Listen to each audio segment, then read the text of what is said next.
Good morning आप सभी को। इस वीडियो के अंदर हम सीए फाउंडेशन का कॉन्ट्रैक्ट एक्ट के यूनिट 5 जिसका हम पार्ट 1 कर चुके हैं बेटा। पार्ट 1 के अंदर हमने बात करी थी ब्रेच ऑफ कॉन्ट्रैक्ट, ब्रिच या ब्रेच ऑफ कॉन्ट्रैक्ट। दो टाइप का होता था, अगर आपको याद हो। जिस बच्चे ने बेटा पार्ट 1 नहीं देखा वो एक बार पार्ट 1 कंप्लीट कर ले, उसके बाद पार्ट 2 पे आना। पार्ट 1 में था दो पार्टी होती हैं, उसमें एक बंदा अगर कॉन्ट्रैक्ट को तोड़ देता है तो जो पार्टी डिफॉल्ट में है, जिसने कॉन्ट्रैक्ट तोड़ा है, ब्रेच ऑफ कॉन्ट्रैक्ट किया है, तो सामने वाली पार्टी के पास कुछ रेमेडीज, कुछ राइट्स आ जाते हैं। उन राइट का जिक्र हम कर रहे थे। ब्रेच दो टाइप का होता था, आपको सिखाया था लास्ट वीडियो में। एक एंटीसिपेटरी ब्रीच होता है, एक एक्चुअल ब्रीच होता है। एंटीसिपेटरी ब्रीच में मैं एडवांस में बता देता हूँ कि भाई साहब मैं आपके लिए काम नहीं करूँगा, जिसकी मैंने हाँ करी थी। और एक्चुअल ब्रीच में क्या होता है बेटा? एक्चुअल ब्रिज में हम दिन के दिन बताते थे, ड्यूरिंग द परफॉर्मेंस बताते थे, उसको बोलते थे एक्चुअल ब्रिज। यार जिस पार्टी का हम नुकसान करेंगे लो उस पार्टी को कुछ रेमेडीज, कुछ राइट देता है। उसमें सबसे पहला राइट था डैमेजेस क्लेम कर सकता है। डैमेजेस कितने टाइप के होते हैं, विंडिक्टिव डैमेज क्या होता है, ऑर्डिनरी डैमेज क्या होता है, वो तमाम बातें हमने लास्ट वीडियो में डिस्कस कर ली थी। आज की वीडियो के अंदर हम डैमेज के अलावा भी सामने वाली पार्टी के पास कुछ राइट होते हैं। जैसे जिस पार्टी के साथ गलत हुआ है, हमने गलत किया है, उस पार्टी के पास कुछ राइट होते हैं। पहला राइट डैमेज क्लेम कर सकता है, दूसरा राइट कॉन्ट्रैक्ट को रेस्काइंड कर सकता है, तीसरा राइट में सूट फॉर स्पेसिफिक परफॉर्मेंस, वो परफॉर्मेंस पूरी करवा सकता है। और फोर्थ एक टॉपिक पढ़ेंगे हम, क्वांटम मेरिट क्या होता है। पेपर के लिए बहुत इंपॉर्टेंट है क्वांटम मेरिट, कई बार पेपर में आता है। तो ये तमाम चीज़ें, और एक जो इस वीडियो के अंदर हम डिस्कस करेंगे वो है पेनल्टी और लिक्विडेटेड डैमेजेस के अंदर फर्क क्या है। बहुत इंपॉर्टेंट टॉपिक है। पेनल्टी और लिक्विडेटेड डैमेजेस लगभग एक जैसे होते हैं, पर इसके अंदर बहुत सारे बारीक बारीक डिफरेंसेस होते हैं जो पेपर में कई बार लिखने के लिए आते हैं, तो हम याद करेंगे। तो लास्ट वीडियो देख ली अगर आपने, तो बेटा हम स्टार्ट करते हैं। जब एक पार्टी ने कुछ गलत कर लिया तो सामने वाली पार्टी आपसे कॉन्ट्रैक्ट तोड़ने की वजह में डैमेज क्लेम करेगी। डैमेज अगर एक्स्ट्रा ऑर्डिनरी हैं, बहुत ज़्यादा अनरीजनेबल हैं, आपके ऊपर फोर्सफुली लगाए गए हैं, तो उसको बोलते हैं पेनल्टी। और अगर डैमेजेस प्री जेन्युइन हैं, प्री एस्टिमेटेड हैं, रीजनेबल हैं, नेचुरल हैं, डायरेक्ट हैं, रीजनेबल हैं, तो इनको बोलते हैं बेटा लिक्विडेटेड डैमेजेस। हम बात करेंगे दो टाइप के लॉ की, एक इंडियन लॉ की और एक इंग्लिश लॉ की। सर हम इंग्लिश लॉ को यहाँ पे क्यों लेके आ रहे हैं? बेटा हमारे जितने भी लॉज हैं 75% कॉपी पेस्ट है, कहाँ से? इंग्लिश लॉ से। तो इंग्लिश लॉ की क्या बात करते हैं, एक बार देखिएगा। अकॉर्डिंग टू इंग्लिश लॉ ये बोलता है डैमेजेस और पेनल्टी के अंदर फर्क होता है। इसने क्या बताया? If the sum fix in the contract represent है, अंडरलाइन करना बेटा, genuine and pre estimate. Genuine pre estimate अगर कर रखा था कि फ्यूचर में अगर कोई इस कॉन्ट्रैक्ट को तोड़ेगा तो तुझे इतने रुपए देने पड़ेंगे, ये इतने रुपए इसलिए लिखे कि भाई मेरा इतने का नुकसान हो जाएगा। मतलब हर चीज़ का एक फिगर एंड फैक्ट्स था, फैक्ट्स एंड फिगर एंड एक रीजन के अकॉर्डिंग अगर जजमेंट लेके बाकायदा एक रीजनेबल सम निकाला गया है, उसको बोलते हैं क्या? Liquidated damages. और अगर वो जो सम है वो अनरीजनेबल है, अनरिकवरेबल है, फोर्सफुली है और साइंटिफिक नहीं है, जेन्युइन नहीं है, तो उसको बोला जाता है पेनल्टी। तो इंग्लिश लॉ बाकायदा डिफरेंशिएट करके चलता है, पेनल्टी अलग चीज़ है और लिक्विडेशन डैमेज अलग चीज़ है। अब बात करते हैं बेटा इंडियन लॉ की। Indian law make no distinction. ये शाही आदमी कहते हैं हमारे यहाँ लिक्विडेटेड एंड डैमेजेस और पेनल्टी में कुछ फर्क नहीं है, वर्ड्स होते हैं, वर्ड्स पे नहीं जाते, बात भी जायज़ है। ये क्या बोलते हैं? हम कहते हैं जो कोर्ट अवॉर्ड करेगी, जो कोर्ट रीजनेबल बताएगी, वही चीज रिकवर की जा सकती है। आप अपनी मर्जी से कुछ भी लिख लो। आप कॉन्ट्रैक्ट में, जैसे मैंने कहा, अगर मैं भाई साहब आपके लिए घर बनाऊंगा, अगर मैं आपको घर नहीं बना के दूंगा तो आप मेरे से आप 2 करोड़ रुपए ले लीजिएगा। अगर हमारे बीच में ये कॉन्ट्रैक्ट तय हो गया और कल को मैं घर नहीं बनाता, मैं डिफॉल्ट करता हूं, तो सामने वाला मेरे से 2 करोड़ रुपए लेता है, फिर मामला कोर्ट में चला जाता है, तो कोर्ट जो सम फिक्स कर रखा है 2 करोड़, और जो कोर्ट को जेन्युइन लगेगा, रीजनेबल लगेगा, वो कोर्ट को रीजनेबल लगा 50 लाख, तो 2 करोड़ और 50 lakh which ever is lower. ये है बेटा प्रिंसिपल। इंडिया में क्या बोलते हैं, ध्यान सुनिए बेटा, इंडिया में क्या बोलते हैं? डैमेजेस और लिक्विडेटेड डैमेजेस में और पेनल्टी में कुछ फर्क नहीं। हम वर्ड्स पे नहीं जाते, हम क्या करते हैं भाई, जो तुमने फिक्स कर रखा है एडवांस में वो, और जो कोर्ट को रीजनेबल लगेगा वो, इन दोनों में से जो भी लोअर होगा वही तुम्हें दिया जाएगा। इट मीन्स यहां न्याय को फॉलो किया जाता है, जहां जो रीजनेबल लगेगा वो रिकवर किया जा सकता है, सिर्फ आपके लिखने से कुछ भी नहीं होगा। इस केस को रिवर्स करो बेटा। कॉन्ट्रैक्ट तोड़ने पे कॉन्ट्रैक्ट के अंदर पेनल्टी मेंशन कर रखी 40,000, बट रीजनेबल बनता है 50,000, तो क्या 50,000 दिए जाएंगे? जी नहीं। फिर क्या? कौन? जो कॉन्ट्रैक्ट में मेंशन कर रखा है। इट मीन्स मैं कह सकता हूं mention in contract and reasonable amount fix by the court which ever is lower is recoverable amount in case of breach of contract. एक लाइन में बेटा हमने इसको रिवाइज कर लिया। जी सर। एक्सेप्शन है जहां आपसे एक्स्ट्रा ऑर्डिनरली पैसा लिया जा सकता है, जहां आपसे कुछ भी रिकवर किया जा सकता है। कैसे? मैं किसी सेंट्रल गवर्नमेंट की पोस्ट पे हूं, मैं पब्लिक ड्यूटी करता हूं, पब्लिक इंटरेस्ट का काम करता हूं, मुझे बिठाया इसलिए गया था कि मैं पब्लिक की सेवा करूं, और वहां इस काम के लिए मेरे से अगर कोई सिक्योरिटी या कोई बॉन्ड भरवाया गया है और उसमें कंडीशन थी अगर आप अपनी ड्यूटी सही तरीके से नहीं निभाते हैं तो आपकी बॉन्ड की जो राशि है, जो अमाउंट है, सिक्योरिटी है, वो फोरफिट कर ली जाएगी। तो उस केस में बेटा कितना भी अमाउंट फोरफिट किया जा सकता है, क्योंकि खिलवाड़ पब्लिक के साथ हुआ है, ये पब्लिक के ट्रस्ट के अगेंस्ट काम हुआ है, तो ये आपकी एक्सेप्शन होगी। अब तक की बातों को क्विक रिवाइज कर लेते हैं बेटा, प्लीज ध्यान से। जिसको कुछ समझ में नहीं आया वो दोबारा सुने। कोई कॉन्ट्रैक्ट तोड़ेगा, इसको बोलते हैं ब्रीच ऑफ कॉन्ट्रैक्ट। जिसका कॉन्ट्रैक्ट टूट गया, उस पार्टी के पास कुछ राइट आते हैं, उस सामने वाले को पेनल्टी, जिसने ये तोड़ा है उसके ऊपर पेनल्टी लगेगी, उसके ऊपर लिक्विडिटी डैमेजेस लग सकते हैं। इंग्लिश लॉ पेनल्टी और लिक्विडिटी डैमेज में डिफरेंशिएट करके चलता है। वो बोलता है पेनल्टी जो होती है वो एक्स्ट्रा ऑर्डिनरी अमाउंट होता है, फोर्सफुली होता है, अनरीजनेबल होता है। Liquidity damage pre genuine estimate होते हैं, रीजनेबल होते हैं, रिकवरेबल होते हैं और जजमेंटल टाइप के होते हैं। इंग्लिश लॉ इन दोनों के अंदर कोई खासा फर्क नहीं करता। वो बोलता है वर्ड्स पे हम नहीं जाते, हम जो अमाउंट कॉन्ट्रैक्ट के अंदर फिक्स कर रखा है और जो कोर्ट ने फिक्स किया है, रीजनेबल वर्ड जो कोर्ट रीजनेबल फिक्स करेगा, उन दोनों में जो भी लोअर होगा हम उतना रिकवर करके चलते हैं।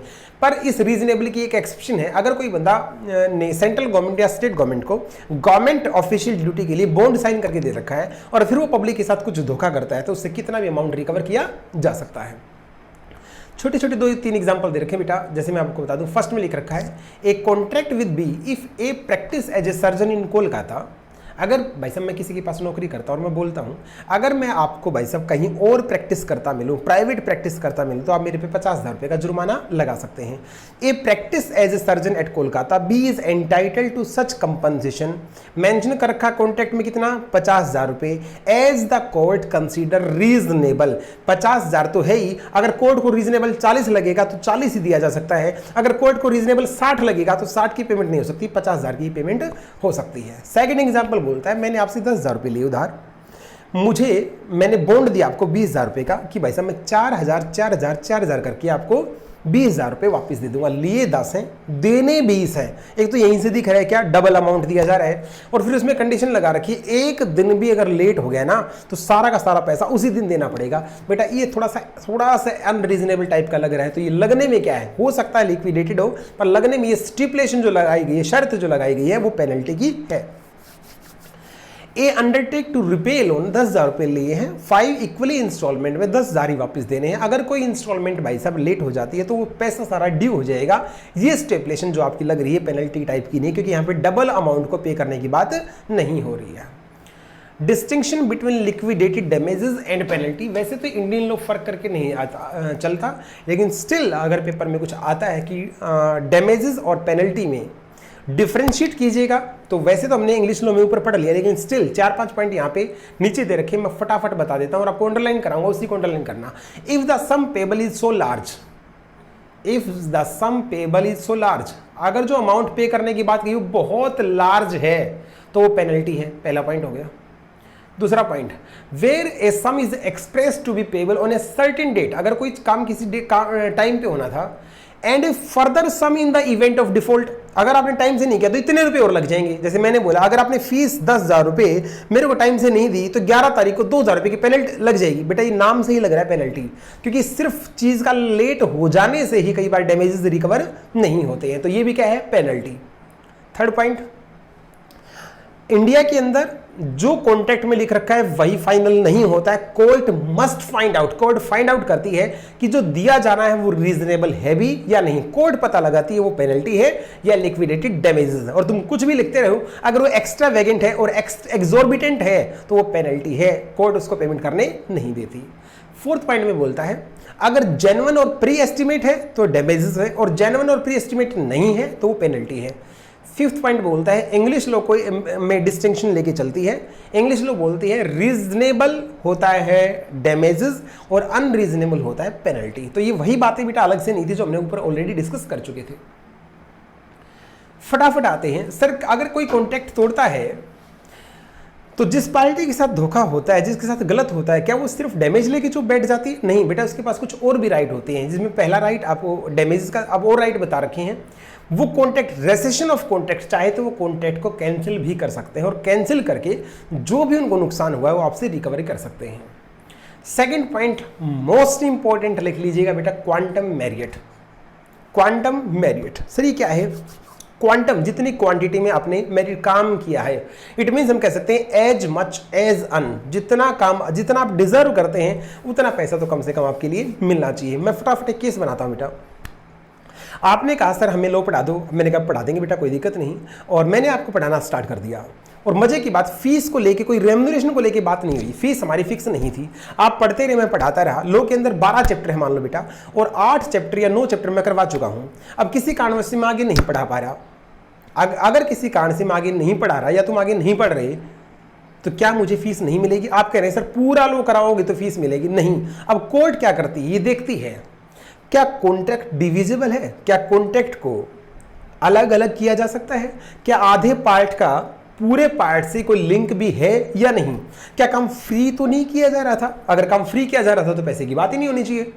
तो इट मीन्स कोर्ट मेरे को पैसे दिलवाएगी क्योंकि मैंने को मेरा काम किया है। कोर्ट देखेगी अगर इनडिविजिबल है, अगर चीज़ें अलग अलग नहीं हो सकती तो मेरे को पैसा नहीं मिलेगा।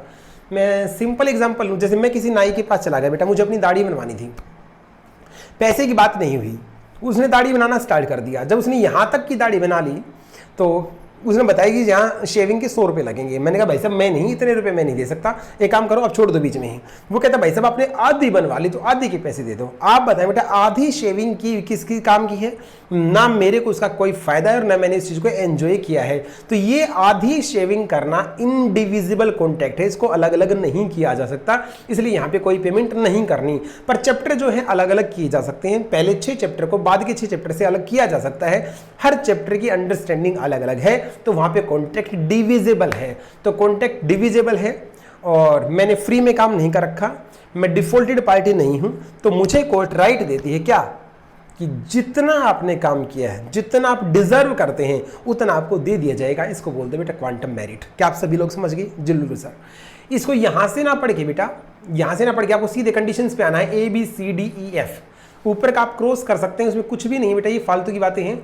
नीचे आ जाइएगा आप एक बार।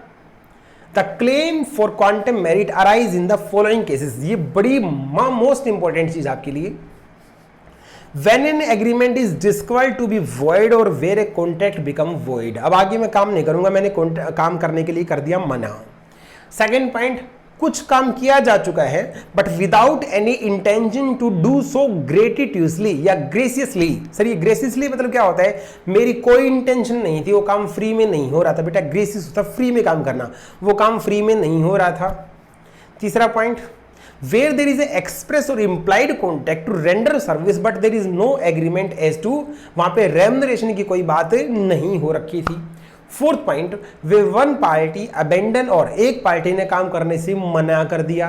पांचवा पॉइंट, कॉन्ट्रैक्ट आपका डिविजेबल भी है और इसी में आगे बोलता है एक पार्टी ने इसको चीज को एंजॉय भी किया है। और नेक्स्ट पॉइंट बोलता है कॉन्ट्रैक्ट तो इनडिविजिबल है पर वो सारा कर चुका हूं मैंने पढ़ा सारा दिया है पर अच्छे से नहीं पढ़ा है, बैडली परफॉर्म किया है। बेटा जब कोई चीज कंप्लीट हो जाती है ना, उसका फिर आप अधूरा नहीं बोल सकते, उसको क्वांटम मेरिट का कॉन्सेप्ट नहीं कह सकते, उसमें तो आपको पैसे पूरे देने पड़ेंगे। मैंने आपके लिए घर बनाया पर वो घर अच्छा नहीं बना पाया, मैंने कंप्लीट जो कर दिया ना, आपको अच्छा करवाने में आपके 10,000 रुपये लग गए। मान लो मेरे घर बनाने की फीस थी 1 लाख रुपए, मैं अच्छा नहीं बना पाया, आपके उसको सुधरवाने में, उसको ठीक करवाने में 10,000 रुपये लग गए, तो बाकी के 90,000 रुपये आपको मुझे पे करने पड़ेंगे। बेटा ये ध्यान रखिएगा, अगर कोई चीज कंप्लीटली परफॉर्म होती है पर वो बैडली परफॉर्म होती है तो जितने रुपए आपके एक्स्ट्रा चार्ज होते हैं उतने की पेमेंट काट के आपको पैसे वापस देने पड़ेंगे। ये सारी तमाम कंडीशंस अगर पूरी होती है तो क्वांटम मेरिट का कॉन्सेप्ट बनता है। मैं फिर से बिना देखे रिवाइज करा देता हूं। फ्री में काम करने की कोई इंटेंशन नहीं थी, रेम्यूनरेशन फिक्स हो नहीं रखा, कॉन्ट्रैक्ट डिविजिबल नेचर का है, आधा अधूरा काम हो चुका है, अब आगे हम काम करने की अबेंडन रिफ्यूज मना कर चुके हैं, सामने वाली पार्टी ने कॉन्ट्रैक्ट को एंजॉय भी किया है, तो मुझे पैसा दिया जाएगा, जितना मैंने काम मेरा डिजर्व करता है उतना पैसा मेरे को दिया जाएगा। इसको बोलते हैं क्वांटम मैरियट। एग्जाम्पल दे रखे हैं बेटा, सस्ते सस्ते 2 एग्जाम्पल दे रखे हैं, आप कर सकते हैं, कोई इश्यू नहीं है। हम आगे चलते हैं। Suit for specific performance. Sir ये क्या है बेटा? कई बार चीजें ऐसी होती हैं जिनको सिर्फ पैसे देके, मैं जा रहा हूँ बट बेटा मान लो कहीं पे, और कोई बंदा खिंचा के एक थप्पड़ मेरे मुंह पे देता है, और मैं बोलता हूँ भाई साहब ये आपने क्या किया? बोला कोर्ट में केस कर लेना, जो डैमेज बने ले लेना 400-500 रुपये। यार ऐसे तो कोई भी बंदा सिर्फ पैसों के बल पे किसी के साथ कुछ भी कर सकता है क्या? हर चीज के लिए सिर्फ पैसा ही सब कुछ होता है? जी नहीं। सूट फॉर स्पेसिफिक परफॉर्मेंस, जैसे को तैसा, ईंट का जवाब कई बार पत्थर से भी कोर्ट दिलवा देती है। जो आपने किया है वही चीज उसके साथ भी करवाई जा सकती है। दुबई के अंदर तो बेटा सेम चीज है, जो जैसा जिसके साथ करेगा उसके साथ वैसा ही प्रावधान कई बार करवा दिया जाता है, हालांकि इंडिया में चीज नहीं लगती। तो सूट फॉर स्पेसिफिक परफॉर्मेंस का मतलब क्या है? जब लगे कि पैसे पर्याप्त नहीं है, damages are not an adequate remedy in case of breach of contract, the court अगर चाहे तो अपनी डिस्क्रेशन के दम पे स्पेसिफिक परफॉर्मेंस पूरी करवा सकती है। मैंने किसी से शादी का वादा करके ड्यू डेट पे शादी नहीं की, उनका मजाक बना, उनका नुकसान हुआ, और फिर मैं गड्डी निकाल के बोलता हूं बोलो तुम्हारा कितने का खाना था, कितने का पैसा, कितने के बैंकेट, सारे पैसे मेरे से ले लो। यहां पे सिर्फ डैमेजेस की बात नहीं हो सकती साहब, अगर कोर्ट चाहे तो जबरदस्ती मेरी शादी उसके साथ करवा सकती है। इसको बोलते हैं स्पेसिफिक परफॉर्मेंस करवाना। ध्यान रखिए बेटा, स्पेसिफिक परफॉर्मेंस तभी हो सकती है जब डैमेजेस पर्याप्त ना रहे। सूट फॉर इंजेक्शन, ये इंजंक्शन है। इंजंक्शन का मतलब क्या होता है बेटा? Stay order. साइड में लिख लीजिएगा आप, स्टे ऑर्डर। सर ये स्टे ऑर्डर क्या है? आपने मेरे से कुछ काम ना करने का वादा किया था। एक जमीन पड़ी मान लो हमारे घर के सामने, वो जमीन आपकी थी, मेरी यहाँ पे दुकान है, मैंने बोल दिया था भाई साहब इस जमीन पे आप आने वाले 5 साल तक कुछ बनाओगे नहीं, उसके बदले में आप ये इतना पैसा मेरे से ले सकते हैं, और हमारे बीच में कॉन्ट्रैक्ट हो गया। उसके बाद आपने वो काम जो आपने करने से मना किया था, उस काम को आप रिपीट दोबारा से कर रही हो, तो मैं कोर्ट में जाके आपके खिलाफ इंजंक्शन, स्टे ऑर्डर ला सकता हूं। स्टे ऑर्डर आने के बाद वो काम आप जब तक नहीं कर सकते जब तक स्टे ना हट जाए, इसको बोलते हैं सूट फॉर इंजंक्शन। इसमें ध्यान से पढ़िएगा, where a party to a contract negating the terms of a contract, the court may be, court चाहे तो इंजंक्शन ऑर्डर जारी कर सकती है, रिस्ट्रेन मना कर देगी हिम फ्रॉम डूइंग, करने से, what he promise not to do, जो आपने करने से मना करने का प्रॉमिस किया था, और अगर आप फिर से करोगे तो कोर्ट चाहे तो स्टे ऑर्डर लाके आपको काम करने से मना कर सकती है। लास्ट पॉइंट है बेटा, partly rightfully rescinding contract entitle to compensation. ये नीचे जो एग्जांपल दे रखा लगभग 7 बार रिपीट हो चुका है बेटा, तो इसको मैं दोबारा से रिपीट नहीं करवा रहा, मैं फटाफट इसको रिपीट करवाने की बजाय एक बार फटाफट रिवाइज कर लेता हूँ। ब्रेच 2 टाइप का होता है। एक्चुअल ब्रेच पे हम उस दिन मना करते हैं जिस दिन परफॉर्मेंस होनी थी ड्यूरिंग द परफॉर्मेंस, और एंटिसिपेटरी ब्रेच में हम एडवांस में इन्फॉर्म कर देते हैं। एंटिसिपेटरी ब्रेच के अंदर जब हम एडवांस में इन्फॉर्म करते हैं तो सामने वाले के पास कुछ राइट होते हैं। अगर आपको लास्ट वीडियो में याद हो तो क्या, वो उस कॉन्ट्रैक्ट को जिंदा, सो ऑपरेटिव जिंदा भी रख सकता है, और उसी दिन उसको कैंसिल मान के डैमेजेस भी क्लेम कर सकता है। जिस पार्टी के साथ धोखा होता है उसके पास कई सारे राइट आते हैं, उसमें वो डैमेजेस क्लेम कर सकता है। डैमेजेस के कई सारे टाइप होते हैं, ऑर्डिनरी जो डायरेक्ट डैमेज होते हैं, स्पेशल डैमेज जो पहले से मेंशन कर दिए जाते हैं, विंडिक्टिव डैमेज जो सिर्फ 2 ही केस में दिए जाते हैं, 2 केस आपको अच्छे से याद होने चाहिए, पेनल्टी जो थोड़ा सा एक्स्ट्रा ऑर्डिनरी सम होता है, लिक्विडेटेड जो जेन्युइन एस्टिमेट होता है। सर क्वांटम मेरिट क्या होता है? जितना काम कर लिया उतना पैसा तो आपको मिलेगा ही मिलेगा, बशर्ते कॉन्ट्रैक्ट डिविजिबल नेचर का होना चाहिए, आपने उस चीज को एंजॉय कर रखा हो। इस तरीके की बातें हमने इसके अंदर पढ़ी थी। सूट फॉर स्पेसिफिक परफॉर्मेंस क्या होता है सर? जहां डैमेजेस पर्याप्त नहीं है, गाली के बदले गाली, थप्पड़ के बदले थप्पड़, ये होता है सूट फॉर स्पेसिफिक परफॉर्मेंस।